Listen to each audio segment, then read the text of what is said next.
প্রত্যেক ভূমিকম্পের সাথে সময় একটু একটু করে সংক্ষিপ্ত হয়। এটা রিসার্চ সায়েন্সের। কীভাবে? পৃথিবীর ভিতরে একটা জায়গা আছে যেটা উত্তপ্ত লাভা, এখানে লাভা আছে, কারণ পৃথিবীর ভিতরটা কিন্তু গরম। উপরেরটা আমরা যদিও দেখি এরকম শিলা পাহাড় ইত্যাদি, পৃথিবীর ভিতরে কিন্তু আছে লাভা, যেটা সবাই মোটামুটি জানেন। এর ভিতরে একটা জায়গা আছে, ইনার কোর বলে জায়গাটাকে, একদম ভিতরে। তো এখনকার সাম্প্রতিক গবেষণা বলছে যে ভূমিকম্পগুলোর প্রভাবে, পৃথিবীতে যত ভূমিকম্প হয়েছে এর প্রভাবে ইনার কোর আগে যেদিকে ঘুরতো এখন উল্টা দিকে ঘোরা শুরু করেছে। নাউজুবিল্লাহ। মনে রাখবেন, কিয়ামতের অন্যতম আলামত কিন্তু সূর্য পশ্চিম দিক থেকে উঠবে আর সময় সংক্ষিপ্ত হয়ে আসবে। নবীজি বলেছেন যে একটা বছর চলে যাবে একটা মাসের মতো, একটা মাস চলে যাবে একটা সপ্তাহের মতো, একটা সপ্তাহ যাবে একটা দিনের মতো, একটা দিন যাবে কেমন, নবী এটাও বলেছেন। নবীজি বলছেন একটা দিন যাবে একটা ঘন্টার মতো। মানে ঘন্টা মানে কি, যে ম্যাচের কাঠি জ্বালাতে যতক্ষণ সময় লাগে এতটুকু সময়ের মধ্যে মিনিট চলে যাবে। কিভাবে হবে এটা আল্লাহ ভালো জানেন। আপনাদেরকে নিউজ দেয়, চায়নাকে নাম তো শুনেছেন। চায়না একটা বাঁধ নির্মাণ করেছে, কৃত্রিম বাঁধ। ওর দেশে একটা কৃত্রিম বাঁধ নির্মাণ করেছে। এটা এত শক্তিশালী বাঁধ, ওখানে এত রড সিমেন্ট আর এই ম্যাটেরিয়ালস ইউজ করা হয়েছে, যেটা এই পাকিস্তান, তারপরে ইন্দোনেশিয়া, হ্যাঁ, বাংলাদেশ, এই যে দেশগুলো আছে, এই পুরো দেশটাকে, এই পুরো দেশের একটা বড় অংশকে এই কংক্রিটের নিচে ঢেকে ফেলা সম্ভব। এত বেশি কংক্রিট এখানে ইউজ করা হয়েছে, চায়না ইউজ করেছে, ওরা ইউজ করেছে। এবং বিশাল একটা পানির ফ্লো তারা সৃষ্টি করেছে, কৃত্রিম। এটা কিন্তু ম্যানমেড।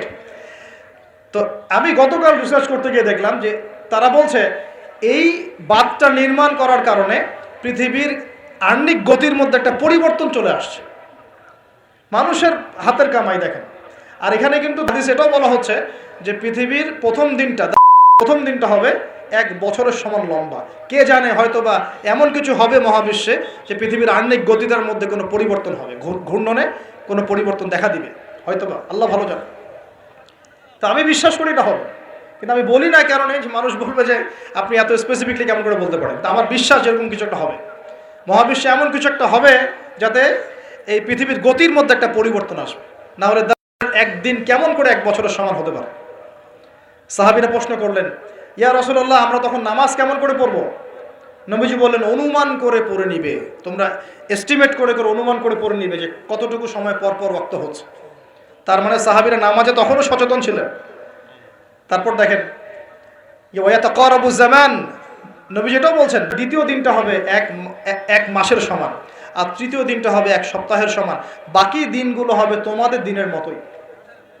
এটা হবে, বিশ্ববাসী দেখবে এগুলা। বিশ্বের সামনে ভয়ঙ্কর কিছু ঘটনা ঘটা এখনো বাকি আছে। বিশ্বটা এমন থাকবে না, এখন যা দেখছেন সব এমন থাকবে না। নবীজি বলছেন জ্ঞান উঠে যাবে যখন, এটা উঠে যাচ্ছে দিন দিন। মানুষকে এখন শেখানো হচ্ছে মানুষ বানর থেকে সৃষ্টি হয়েছে। এগুলো জ্ঞান। ইসলামের জাজল্যমান ইতিহাসগুলোকে মানুষ ভুলে যাচ্ছে, এগুলো জ্ঞান।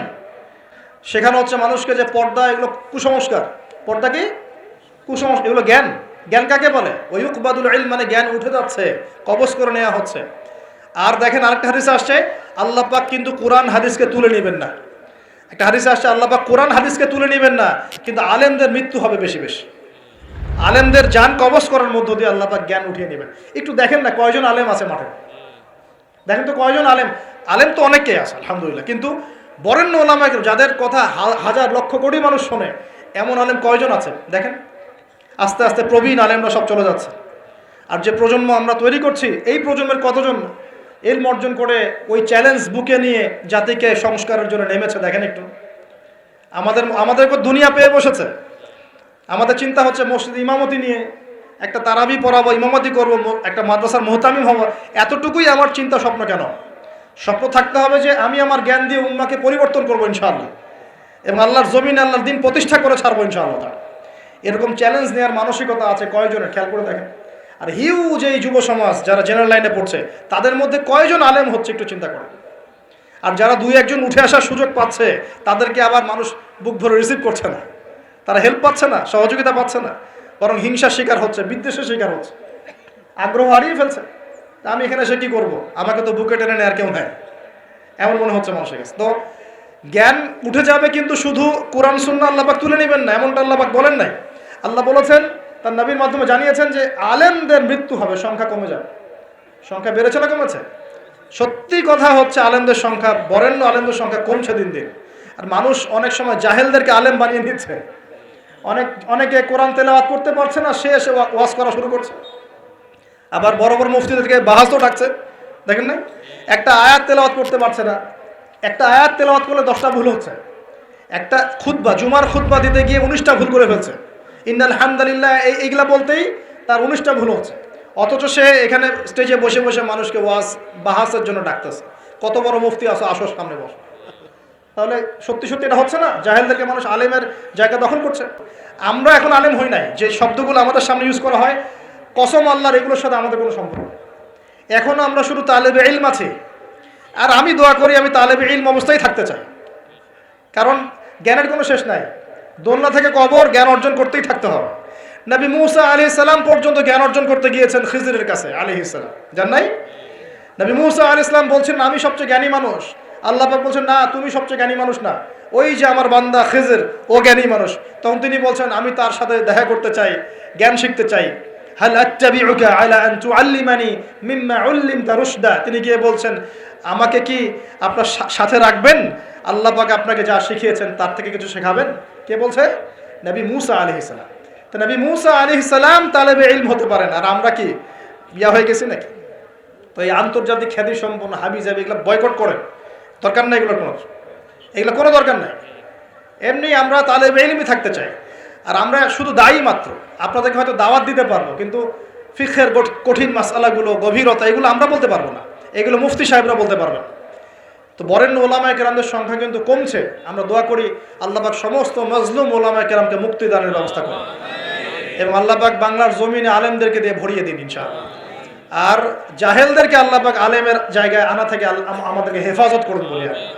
আর আমাদের সবাইকে এই ট্রল পাগল হলে চলবে না, ইস্যু পাগল হলে চলবে না, সমালোচনা সংস্কৃতি লালন করা যাবে। আপনি মানুষ তৈরি করেন, মানুষ তৈরি করা অনেক কঠিন, নামিয়ে দেওয়া সহজ।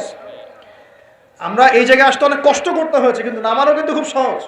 একটা ইস্যু দিয়ে নামাতে পারে না, একটা ইস্যু সৃষ্টি করে নামাতে পারে। এই জায়গায় আসতে কিন্তু অনেক কষ্ট করতে হয়। অতএব আল্লাহর দ্বীনের সাথে গাদ্দারি করলে আল্লাহ পাক ছাড়বেন না, কিন্তু এটা মাথায় রাখবেন। আল্লাহ পাক আমাদের সবাইকে বোঝার তৌফিক দান করুন। নবীজি বলছেন কখন এই ভূমিকম্পগুলো আসবে, সিরিজ ভূমিকম্পগুলো কখন আসবে? যখন জ্ঞান উঠে যাবে এবং জালজালা বাড়বে, ইয়াতাকারাবু জামান, জামানা কাছাকাছি চলে আসবে। আরও বলছেন নবীজি যে তোমাদের মাল সম্পদ বৃদ্ধি পাবে, ফায়াফিদু, এবং মাল সম্পদ উপচে পড়বে তোমাদের। দিন দিন দেখছেন না যে যার স্যান্ডেল কেনার টাকা ছিল না, সে এখন উঁচু উঁচু বিল্ডিং তৈরি করতেছে, দেখেন না? এটাই তো নবী সাল্লাল্লাহু আলাইহি ওয়াসাল্লাম হাদিস জিবরিলে কি বলেছেন? ওয়ান তারাল হুফাতাল উরাতাল আলাতা রিয়া আশ-শাইয়া ইয়াতাতাওয়ালুনা ফিল বুনিয়ান। নবীজি বলছেন কিয়ামতের অন্যতম নিদর্শন হচ্ছে সমাজের নগ্ন পদের খালি গায়ের রাখাল শ্রেণীর মানুষ উঁচু উঁচু বিল্ডিং নির্মাণের প্রতিযোগিতা করবে। এমনটা হচ্ছে না? সম্পদ বাড়ছে মানুষের, এটাও একটা কিয়ামতের সাইন। নবীজি আরও বলছেন ওয়াজাহরাতিল কায়নাত ওয়াল মুগান্নিয়াত, এবং বেশি বেশি বাদ্যযন্ত্র এবং নায়িকা নর্তকী এগুলোর সংখ্যা বাড়তে থাকে। বাড়ছে না? এগুলো বাড়ছে। এই সময়ে নবী সাল্লাল্লাহু আলাইহি ওয়াসাল্লাম বলছেন যে এই জালজালাগুলো আসতে থাকবে। এটা একটা হাদিস। একটাতে আসছে যে নবী সাল্লাল্লাহু আলাইহি ওয়াসাল্লাম বলছেন লা ইয়াশরাবান্না নাস মিন হাযিহিল উম্মাহ আল খামর, আমার উম্মতের মধ্যে কিছু মানুষ মাদকদ্রব্য পান করবে, সবাই না, কিছু মানুষ মাদকদ্রব্য পান করবে। ওয়া ইউসাম্মুনাহা বিগাইরি ইসমিহা, এবং সেই মাদকের নাম তারা পরিবর্তন করে খাবে। খাচ্ছে না মানুষ এখন? মদকে মদ বলছে না। এই যে তোমরা টাইগার খাও কেন, স্পিড খাও কেন, এগুলোর মধ্যে অ্যালকোহল নাই? দিব্যি বাচ্চাদেরকে এগুলো খাওয়াচ্ছে অনেকে, দেখা যায়। আপনারা কি পাগল হয়ে গেছেন নাকি? এগুলোর মধ্যে এমন ক্ষতিকর উপাদান আছে যেগুলো দিয়ে মানুষের কিডনি ড্যামেজ হয়ে যায়। দিব্যি রোজার মাসে রমজান রোজা খুলেই একেবারে সিগারেট হাতে নিয়ে একদম এগুলো খাওয়া শুরু করত। এগুলোর মধ্যে মাদকদ্রব্য আছে।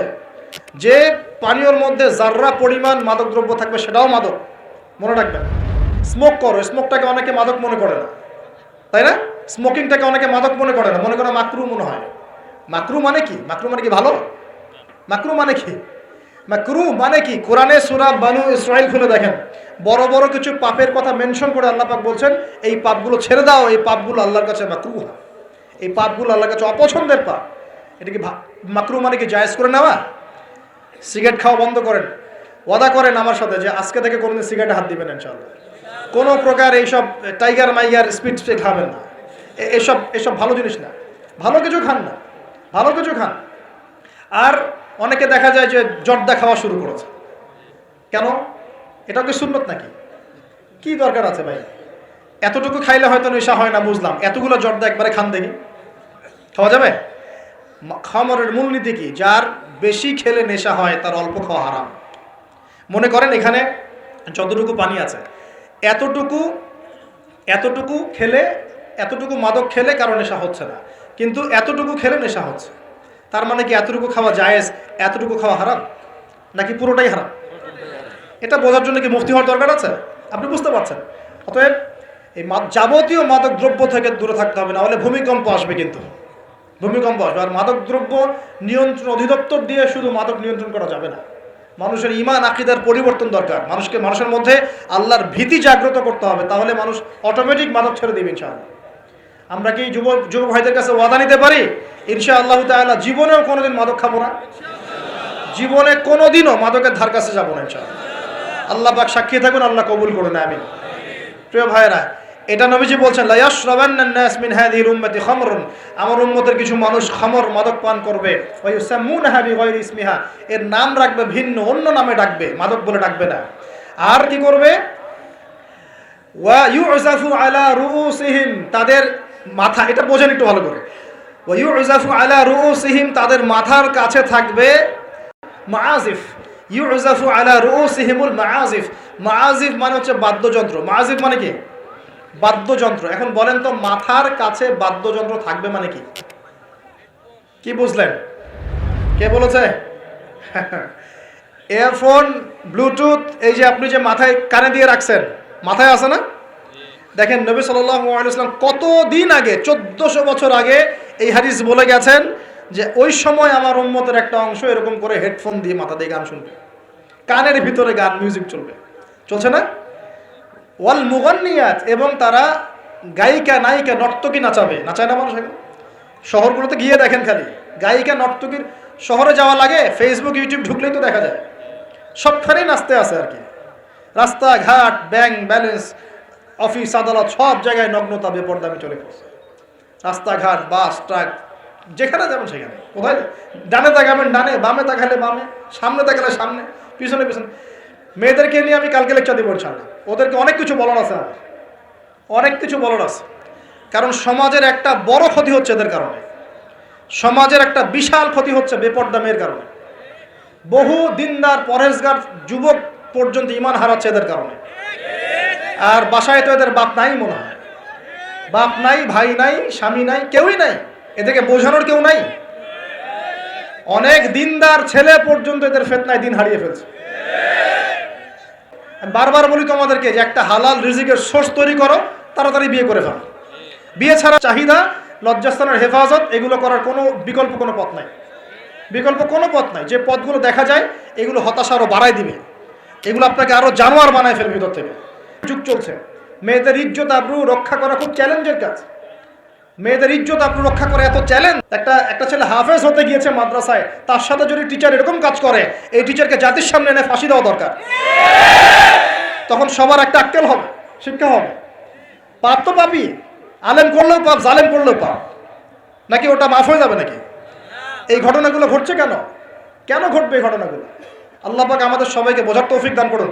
আর এই ঘটনাগুলো ঘটার অন্যতম কারণ হচ্ছে, যেটা বলছিলাম প্রিয় ভাইয়েরা, এই পাপগুলোর কারণে কিন্তু আল্লাহর শাস্তি নেমে আসে। খমর এক নাম্বার ছিল শিরক, তারপর কুফর, মাপে কম দেয়া, অন্যের সম্পদ আত্মসাৎ করা, মাদকদ্রব্য সেবন করা, এই যে গান বাজনা, বাদ্যযন্ত্র, নর্তকী নাচানো, এগুলোর কারণে কোন শাস্তি আসে ভাই বলেন? আল্লাহর পক্ষ থেকে জালজালা মানে ভূমিকম্প। জালজালা মানে কি? ভূমিকম্প। আর আসবে সিরিজ, মানে বছর জুড়ে চলবে এগুলা। আরেকটা হাদিস বলে শেষ করছি। ও আচ্ছা, এর পরিণতিটা বলে নেই। নবীজি বলছেন, ওয়াজআলুল্লাহু মিনহুমুল কিরাদাতা ওয়াল খানাজির, যারা এই কাজগুলো করবে, মানে মাদক খাবে, নাম চেঞ্জ করবে, যারা বাদ্যযন্ত্র নিয়ে রাত কাটাবে, যারা নর্তকী নাচাবে, আল্লাহ রাব্বুল আলামিন এদেরকে একদিন সকালবেলা বানর আর শুয়োর বানিয়ে দিবেন। আর ওয়ায়াকসিফুল্লাহু বিহিমুল আরদ, আল্লাহ পাক জমিন সহ ওদেরকে ধসিয়ে দিবেন। এই যে ভূমিধস।